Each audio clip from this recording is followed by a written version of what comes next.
China's influence in Ireland. The hidden story behind Capel Street. Imagine a nondescript office on Dublin's bustling Capel Street, barely noticeable, yet secretly carrying the weight of Chinese influence stretching far beyond China's borders. This isn't just any ordinary building.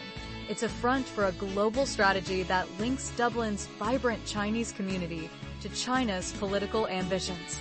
Behind this seemingly innocuous address lies a story of surveillance, diplomatic maneuvering, and a concerted effort to shape perceptions and control diasporas worldwide. Back in April 2016, just a year and a half after China's intense crackdown on Uyghur Muslims in Xinjiang, a senior Chinese official made a symbolic visit to Dublin's Irish Chinese enclave. Tan Tianqing, Deputy Director of Beijing's Overseas Chinese Affairs Office, arrived in Dublin to unveil a new support hub for Chinese expats, the Overseas Chinese Service Center. Officially, this center aimed to foster employment, education, and community integration, a warm home for Chinese living abroad, or so it claimed. But months earlier, Tan was in Urumqi, Xinjiang, overseeing a crackdown that led to over 1 million Turkic Muslims detained in camps branded as vocational training sites. His focus on overseas Chinese as a key part of China's expansive campaign against Uyghurs reveals a darker dimension: the efforts to monitor, influence, and sometimes pressure Chinese communities abroad. What's especially unsettling is how these outreach efforts entwined with Beijing's broader global strategy. Under Xi Jinping, China has sought to leverage the 60 million-strong diaspora as a tool for both economic and political objectives. This is carried out through structures like the United Front Work Department, UFWD, which operates to subtly steer overseas Chinese communities, shaping their perceptions and loyalties to align with Beijing's interests.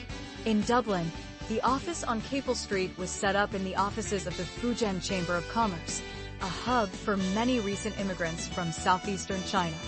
Later, it evolved into a more contentious presence.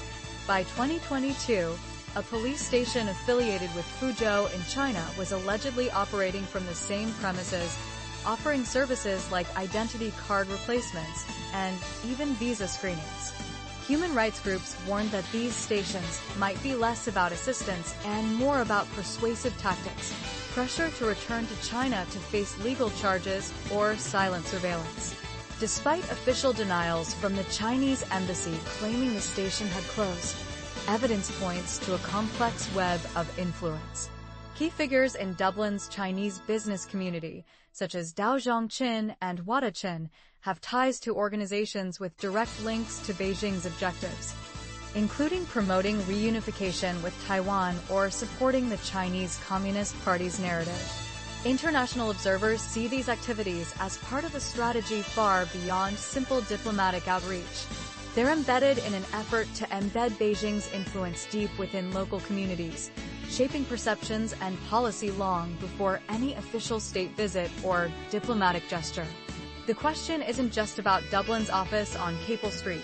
It's about how China carefully operates in the shadows, using cultural ties and community networks as the front line in a quiet global campaign for influence. So, while the signs and plaques at 45 Capel Street might have disappeared, the underlying currents of influence continue. The true reach of China's operations in Dublin and globally remains a story that's only just beginning to be understood.